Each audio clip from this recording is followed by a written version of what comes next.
Something serious is unfolding outside an immigration facility, and the reaction tells you everything. This is not just about protesters with signs. This is about power, enforcement, and public safety. And here is the part that has Americans asking how far this is really going to go. Outside a detention facility in New Jersey, demonstrators have been facing off with federal officers. According to reports, some protesters blocked roadways and challenged vehicles moving near the site. Their demand is simple. They want the facility shut down, and they claim detainees are mistreated. But the bigger question is who showed up beside them and what message that sends.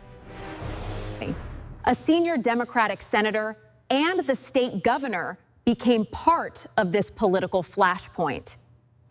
When elected leaders stand near an enforcement standoff, the symbolism becomes impossible to ignore.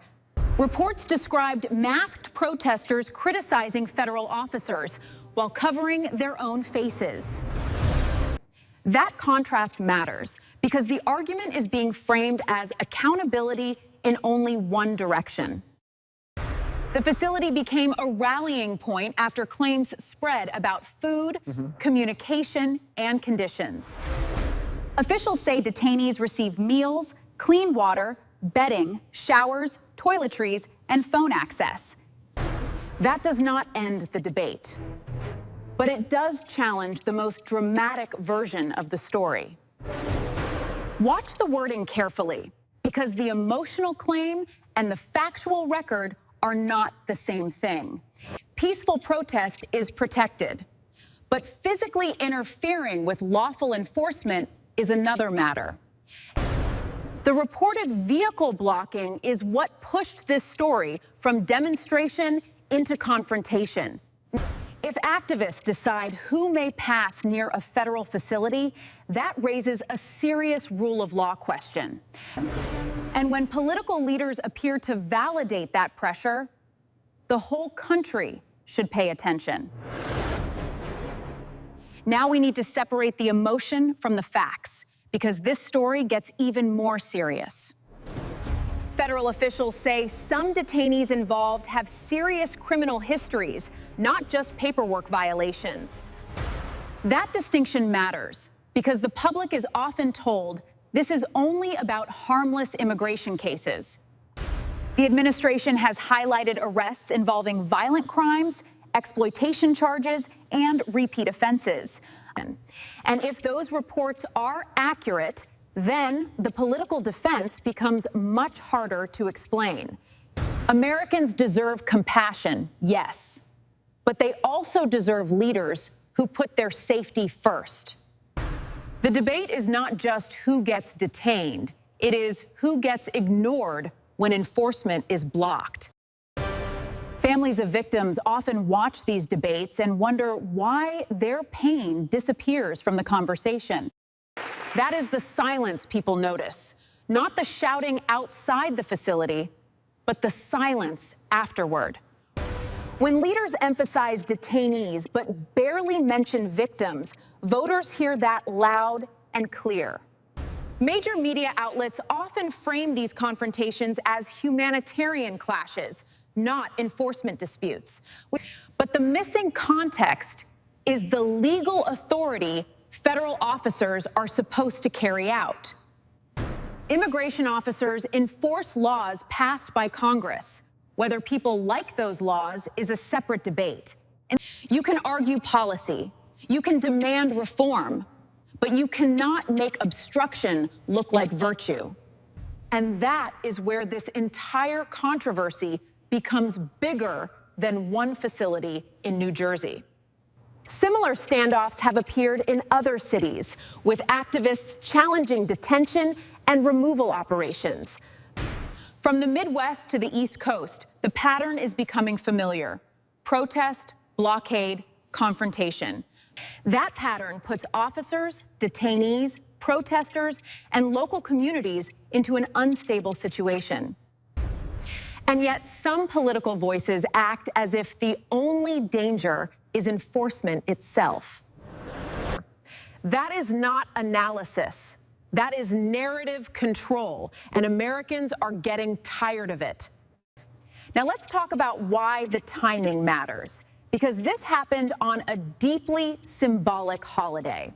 And on Memorial Day, many federal officers working these operations are veterans or serve beside veterans.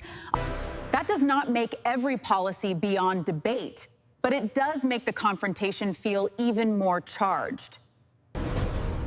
There is a way to protest government policy without treating officers like the enemy.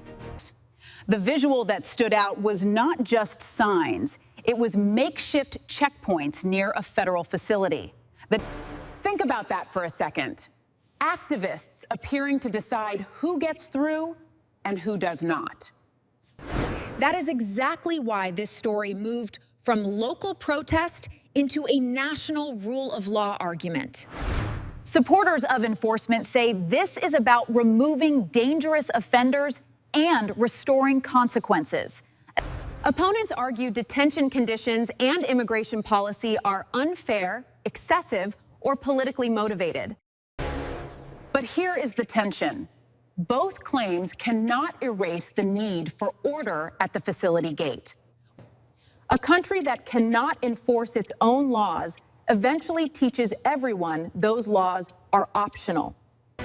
The media class often zooms in on the protest emotion and zooms out from the public safety question. That framing leaves viewers with outrage, but not always with the full picture. The full picture includes detention claims, officer safety, roadway access, and criminal history concerns. It also includes legal immigrants who followed the process and expect the rules to mean something. That is the part rarely shown with the same emotional force on television. Compassion without boundaries is not policy. It is an invitation for more chaos. Now broaden the lens. Several Democrat-run cities are struggling with crime, disorder, and public fear. In some neighborhoods, residents have even built makeshift barriers because they feel abandoned by leaders. That should not be normal in America. Families should not have to build their own walls for safety. When public order breaks down, ordinary Americans pay first, longest, and most painfully. The same concern appears in transportation cases involving unlawful drivers and deadly crashes. And reports have raised questions about licensing, screening, and how dangerous gaps enter everyday life. This is why people say immigration policy is not abstract. It shows up on roads, streets, and neighborhoods. Every failure in the system lands somewhere, and too often it lands on innocent Americans. Supporters of tougher enforcement argue the country cannot absorb endless exceptions without consequences. Critics counter that enforcement can be too broad, too harsh, or too politically driven. Fine, debate the policy, but do not pretend blocking officers solves the legal problem. If the law is broken, change it through Congress. Do not replace it with street veto power. The administration has also promoted voluntary departure options with financial travel assistance. The argument from officials is that voluntary departure is safer, more orderly, and less confrontational. And that complicates the accusation that every enforcement move is automatically authoritarian. A nation can be humane and still insist that its borders, courts, and laws actually matter.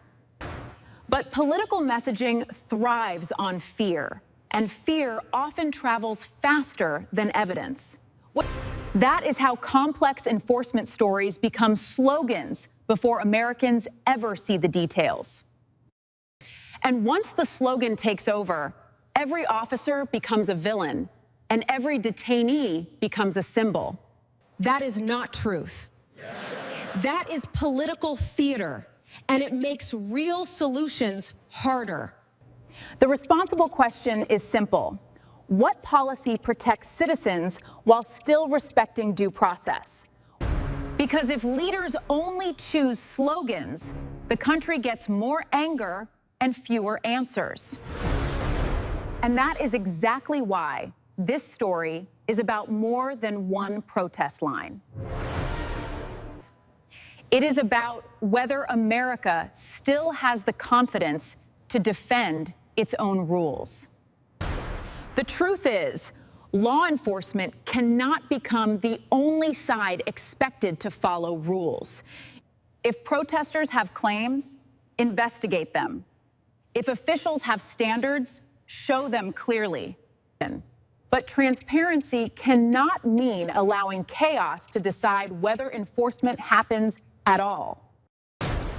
That is the line Americans are watching, and that line is getting tested right now. My view is simple. Defend due process, defend lawful immigration, and defend American families. Leaders who cannot balance those three things should not lecture the public about morality. So tell me what you think. Is this legitimate protest, or has it crossed into obstruction? And should elected officials stand near these standoffs, or should they demand order first? Subscribe to Uncle Sam Briefing for sharp updates when Washington stories move fast. Stay with us, because the next move in this enforcement fight could be even bigger.